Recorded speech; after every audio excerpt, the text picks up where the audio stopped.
Bonsoir à tous et bienvenue sur le plateau d'Un cœur qui écoute, votre émission de spiritualité. Aujourd'hui, nous allons faire un petit tour en Belgique grâce à André Kerton. Bonjour André. Bonjour. Merci d'être présent parmi nous. Je vous en prie. Alors, je ne sais pas trop comment vous présenter. Diplomate honoraire, vous avez été diplomate pendant 25 ans. Exact. Voilà. Qu'est-ce qu'on peut dire d'autre ? Vous écrivez des livres, mais ça, on va en parler dans un instant. Vous êtes présent dans différents conseils d'administration en Belgique, notamment présent auprès des médias catholiques belges. C'est exact. Qu'est-ce que j'ai oublié dans tout ça ? Et des médias tout court. Et des médias tout court. Le livre dont nous pouvons dire un mot aujourd'hui, ça s'appelle « Parfum de vigne » aux éditions Mardaga.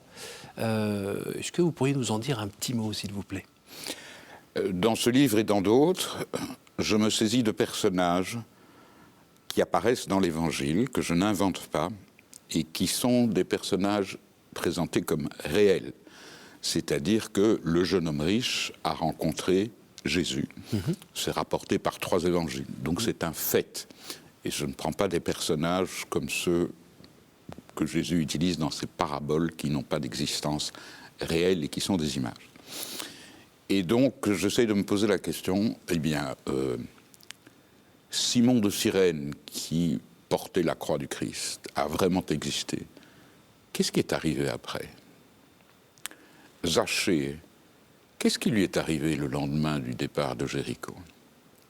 Et ici, nous connaissons tous l'épisode de nouveau rapporté 3 fois, où une femme oint les pieds ou la tête de Jésus avec une huile. Et dans les 3 versions, les évangiles ne sont pas toujours très rigoureux.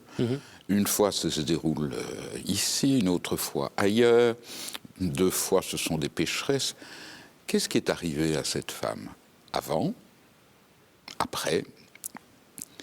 Et là, je crois que c'est un témoignage que j'invente, évidemment, mais où je me permets de traiter de thèmes qui m'intéressent. Ça consonne bien avec l'Évangile. Ça, en le lisant, moi j'y étais. On retrouve bien l'atmosphère, l'ambiance, et puis un message de vie, un message d'espérance qui rejoint le lecteur, je pense, quel qu'il soit. Ne serait-ce que le regard qu'il porte sur lui, le regard qu'il porte sur les autres. Voilà. Et j'utilise bien sûr un truc littéraire, c'est que toutes mes histoires sont racontées à la première personne. Je suis la personne. Et cela contraint le lecteur à intérioriser ce qu'il est en train de lire. Tandis que si tout était à la 2e personne, il y aurait un éloignement. Comment vous avez venu cette idée ou inspiration ? Parce que je voulais venger le jeune homme riche. On ne connaissait pas grand-chose, si ce n'est qu'il était parti triste. Pourquoi ? Parce qu'il avait des très grands biens et que donc il a refusé de faire don. Et donc j'ai eu la surprise en lisant l'histoire de Zachée. Jésus ne lui demande rien. Jésus lui dit simplement « Zachée, je viens manger chez toi ce soir ». Et le lendemain, c'est Zachée qui dit « Je vais donner la moitié de mes biens ». Et donc c'est quoi donner la moitié de ses biens ? Et puis, qu'est-ce qui est arrivé ? Parce qu'un des évangiles dit, comme le jeune homme riche répond « Tout cela j'ai toujours observé, j'ai honoré Dieu, mes parents, etc. » Un des évangélistes dit « Jésus le regarda et l'aima ». Bon Dieu, bon sang, c'est une des rares fois qu'on trouve une parole aussi énorme. La plus belle est bien sûr celle faite au bon larron. Ce soir, tu dîneras avec moi. Mais bon, voilà. Est-ce que ça a été l'occasion pour vous d'aller recreuser un petit peu dans des ouvrages de théologie ou... Alors, c'est amusant parce que un de mes amis, qui est aussi journaliste, m'a fait une petite interview express et m'a dit « Est-ce que tu pries quand tu écris ?» Et je lui ai dit « Ouf, non, j'ai beaucoup trop de travail. » Mais en fait, je passe des heures à lire les évangiles. Et je les détaille, je les décortique, je remarque des choses que la fréquentation habituelle que le chrétien de base pratiquant a, c'est d'entendre, excusez-moi, un bout d'évangile à la messe le dimanche. Or, lire plusieurs pages, revenir en arrière, vérifier l'autre version, C'est très intéressant. Et c'est ça que je trouve l'œuvre magnifique des évangiles. Je trouve que c'est un texte littéraire. Et donc, bien sûr, nous l'avons chargé de notre foi, les apôtres eux-mêmes l'ont fait, mais cela reste un document littéraire et en plus quadruple, ce qui donne encore plus de réalité. Mais alors, une des choses aussi que j'aime, c'est que dans mon enfance, j'ai vécu longtemps au Moyen-Orient, et donc juste à côté de la Terre Sainte, et que j'ai visité abondamment. Et ma première compréhension de la vie de Jésus est de me dire, bien évidemment, ça s'est passé ici, d'ailleurs j'y suis. Et donc il n'y avait pas à me demander où est. Sur la route de Jérusalem à Jéricho, j'y ai été. C'est ici qu'arrive le bon Samaritain. Bon, très bien, je connais Jérusalem, etc. Bref. Et ça a été un élément qui fait que, lorsque j'ai commencé au début de l'adolescence à avoir plus de formation, tout ça tombait dans les cases. Et j'avais les parfums, j'avais les odeurs. C'est ça, exactement. Quand on lit, on voit bien que c'est pas... alors là-bas, ça sent ça. On sentait que vous le sentiez. Voilà. Alors dites-nous, vous êtes né en Belgique? Non, je suis né au Canada. Pardon. Mais n'essayez pas de vous débrouiller dans cet itinéraire-là.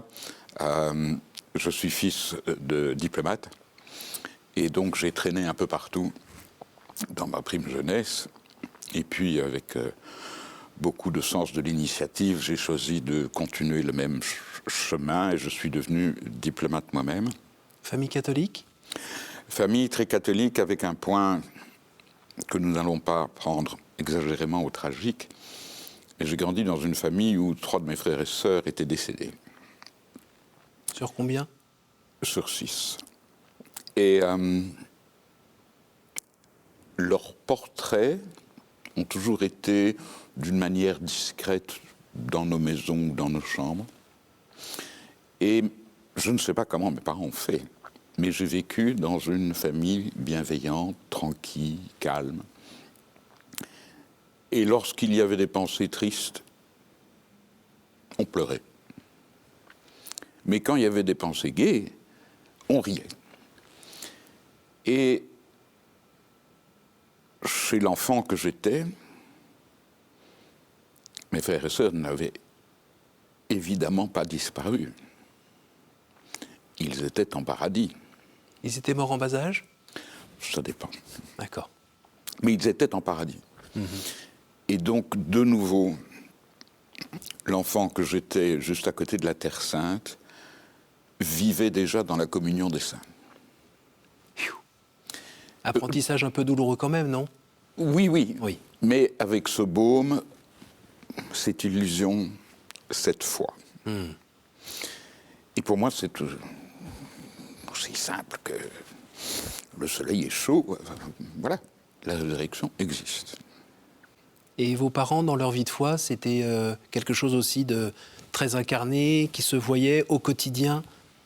La prière du soir? Non. Non. Mais à cause du monde moyen-oriental, il y avait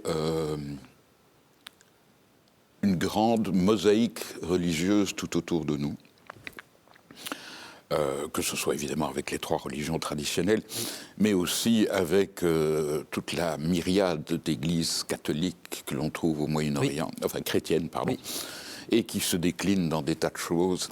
Et cette variété m'a fait m'esbaubir. Et alors, juste ça, c'est aussi une question de timing. C'est le moment, dans mon adolescence, où se tient le concile. Et je vois, à mon grand plaisir, étant revenu en Europe, que le monde s'invite à Rome. Et tout d'un coup, il y a tous ces patriarches barbus, il y a tous ces archimandrites, il y a tout... Avec des vêtements étonnants. Oui, et je me retrouve dans ce même monde que j'ai toujours aimé. Donc j'aime la mosaïque, j'aime les différences. Et dans mon métier de diplomate, j'ai eu la chance de travailler aux Nations Unies à New York. Et ma femme me demandait le soir, est-ce que tu as vu ton copain belge un tel, ton copain belge? Je dis non, je ne vois jamais les Belges. Mais j'ai vu le béninois, j'ai vu le chinois, j'ai vu... Et de discuter avec toutes ces personnes, dont la plupart sont de bonne foi, est pour moi un enchantement, tout comme manger des nourritures différentes. J'ai besoin de cette variété. Est-ce que dans ce parcours, vous avez eu des moments de crise de foi? Non, je dois dire que ce n'est pas quelque chose qui m'agite beaucoup. Mais il y a un autre élément qui arrive beaucoup plus tard dans ma vie. Là, je suis un adulte fait. Et je dois accompagner un deuil qui était très cruel. Et peut-être que je commençais à déraper. En fait, la chaussure glisse. Et puis j'ai été me planter dans une église. Et j'ai apostrophé en disant « Tu as fait la promesse de l'esprit de force. Donne-moi l'esprit de force. » Et il a bien sûr tenu parole.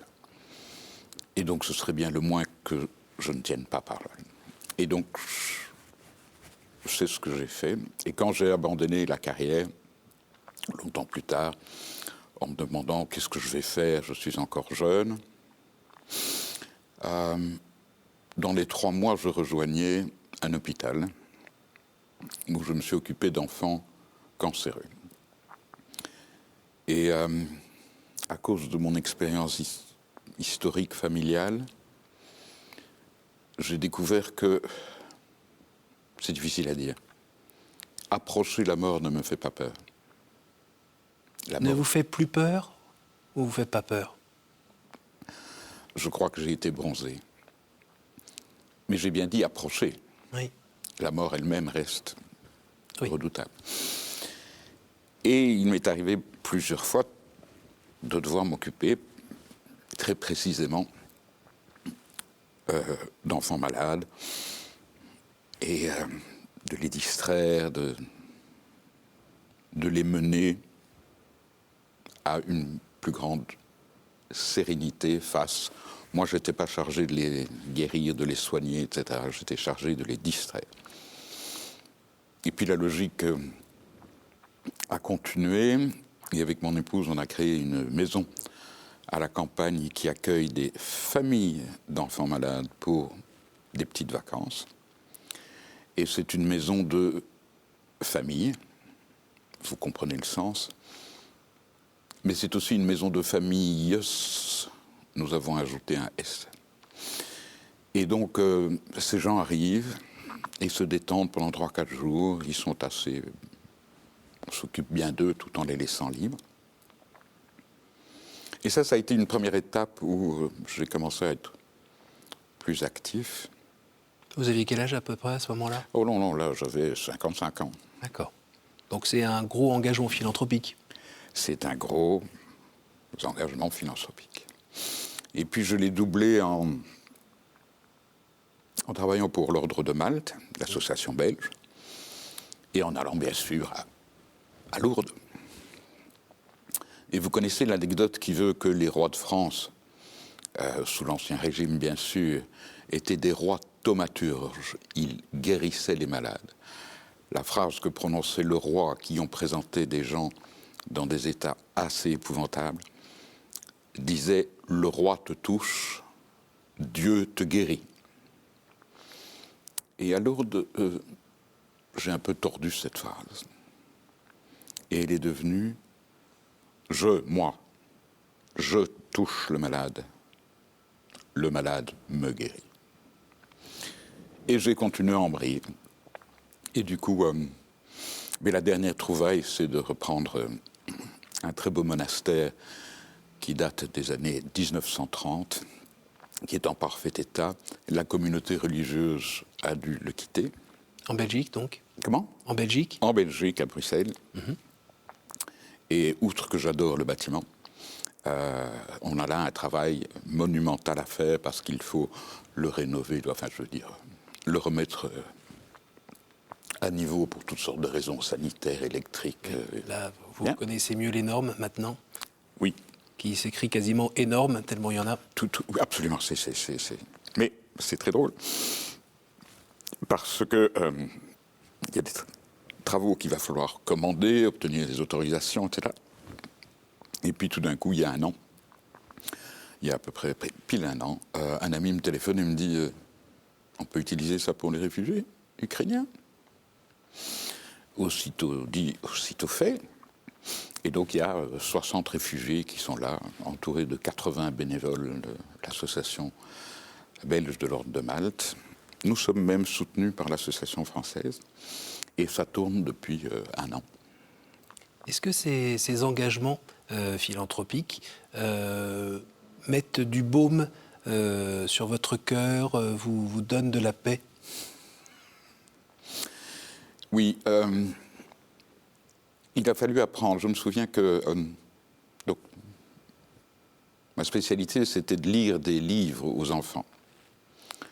Vous avez une voix qui aide, hein? Et plusieurs fois, les enfants n'avaient pas envie. Et alors, je fais quoi, moi? Eh bien, je fais mon tour de garde. Et je me suis rendu compte que le fait que je lise ou que je ne lise pas ne modifiait rien à cette acceptation de faire ce que je peux pour. Et je n'ai pas besoin de m'agiter forcément. Alors, on réfléchissait, on faisait autre chose. Mais on restait là, disponible. C'est la disponibilité qui compte. Et ça donne de la paix?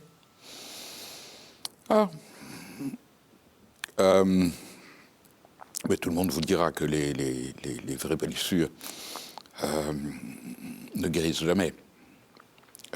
Mais on peut s'occuper pour penser à autre chose ou à penser à d'autres choses. C'est l'exemple que m'ont fourni mes parents. Après, j'ai une phrase qui est moins sérieuse. Avec Bienheureux les fêlés, ils laissent passer la lumière. Est-ce que justement, vous sentez, vous pouvez témoigner que ces fêlures permettent peut-être de laisser entrer plus de lumière? Plus, oui, mais pas. Il ne faut pas forcément les fêlures. Il se fait que j'avais déjà reçu des lumières, j'ai reçu une excellente éducation, particulière parce qu'elle était encore pré-conciliaire, ce qui fait que c'était très, très, très sérieux. J'allais à la messe tous les jours. Nous avions des cours de religion extrêmement précis. J'ai appris à décortiquer, enfin, mes professeurs ont décortiqué pour moi les textes de l'Évangile, tout ça. Et je vivais dans une serre, qui était un bon collège catholique. Et donc tout ça existait. Mais peut-être que j'ai eu moins d'entrain à vouloir me distraire dans des jeux, ou même des jeux de carrière. J'avais mieux à faire. Qui est Jésus pour vous aujourd'hui? Il est ce que j'ai entendu Father Mooney, qui était notre aumônier au Liban, dire le soir de Noël, c'est l'anniversaire de Jésus. J'avais 6-7 ans. Cela a fait un sens immédiat. Jésus, il est là, c'est mon copain. Vous lui parlez? Oui, bien sûr. Il vous répond? Oui. Il vous répond comment? Ne vous en faites pas, je n'entends pas de voix. Bon, je me réjouirai pour vous. Je crois qu'il me dit d'une certaine manière, aie confiance. Et je crois que c'est le message principal que je retiens dans les évangiles et dans l'enseignement. C'est garde confiance, le royaume vient. Et donc, c'est une phrase qui revient dans chacun de mes livres, le royaume est là. Et je crois aussi quelque chose de très particulier, c'est que si nous croyons à l'éternité, pour autant que nous puissions appréhender ça d'une manière logique, vous êtes d'accord que l'éternité a déjà commencé.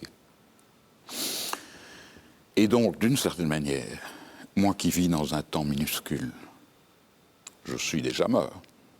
dans l'éternité.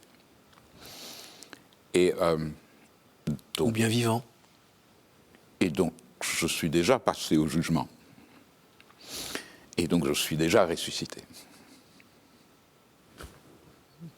Et ça, après, le travail, c'est d'en prendre conscience et de se le répéter plusieurs fois.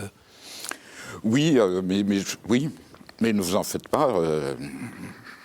J'ai une communauté de jeunes moines et moniales juste à côté de chez moi, où je vais très souvent, et il y a des messes où il ne se passe rien. J'ai rien entendu, j'ai rien vu, et d'autres fois où... je me souviens que la première fois que je suis entré c'était à Saint-Gervais que s'était établie la communauté de Jérusalem il y a je ne sais combien d'années. J'y ai été par, disons, tourisme. J'entre, j'entends, je vais tout de suite dans le cœur, je m'accroupis parce que j'aime prier aussi comme les orthodoxes, à faire des mouvements. J'aime beaucoup l'encens, j'aime beaucoup les chants. On en a besoin. Oui. On en a besoin, on est des êtres de chair. Certainement. Et puis là, quand la religion est trop désincarnée, elle est un peu dangereuse. Je crois aussi. On arrive déjà à la fin de cette émission. C'est pour moi le temps de vous poser des questions brèves qui appellent des réponses brèves. Et auriez-vous la gentillesse de me dire un chiffre entre 1 et 8, s'il vous plaît? 5. Quel personnage ou saint aimeriez-vous retrouver au paradis? Tous, mais ce sera sans doute Charles de Foucault, qui est un souvenir d'enfance dans la bande dessinée Charles de Foucault qui est parue il y a JG. 50 ans, de JG. Parce que cet album m'a fait rire, d'une part dans la jeunesse dissolue de Charles de Foucault, donc vous voyez, il ne faut pas s'en faire. Puis dans son sentiment crogneux comme militaire, espion, explorateur, et puis cette vie-là change encore, et il cesse d'être tout ça pour... Alors ça, c'est sans doute quelqu'un. À nouveau, entre 1 et 8. Alors 6. Quelle est la plus belle fête pour vous? Pâques. Pâques, parce que c'est la réponse à la question de la mort. Et une dernière, entre 1 et 8? Eh bien, 7. Quelle est la faute qui vous paraît la plus facile à pardonner? Si vous m'en laissez le temps, toutes. Allez, une.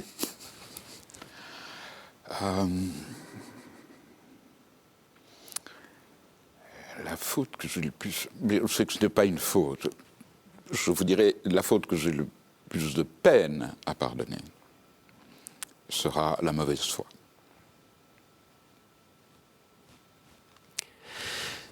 Très bien, merci beaucoup.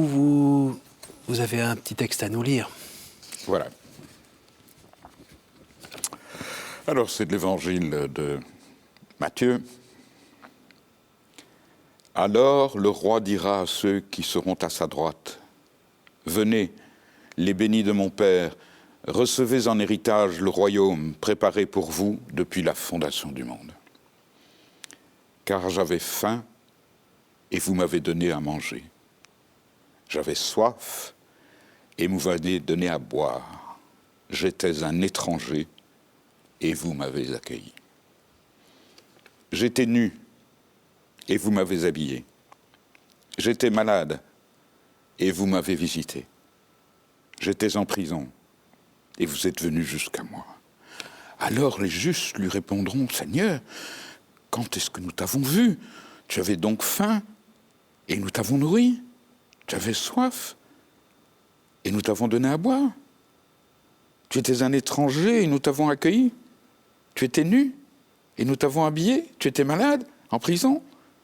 Quand sommes-nous venus jusqu'à toi? » Alors le roi leur répondra, « Amen, je vous le dis. Chaque fois que vous l'avez fait à l'un de ces petits, de ces plus petits de mes frères, c'est à moi que vous l'avez fait. » Et donc voilà, comme diplomate, j'ai fait du droit. j'ai dit tout à l'heure d'une manière présomptueuse que j'étais déjà sauvé. Pas grâce à moi, grâce à cet avocat qui au tribunal céleste va se lever. Et le Dieu bon étant Dieu bon, la grâce me sera donnée. Merci André. Je vous en prie. Merci d'être venu. Du tout, grand plaisir. Merci à vous tous pour votre fidélité. N'hésitez pas à retrouver cette émission sur notre site www.ktotv.com. Et moi, je vous donne rendez-vous la semaine prochaine.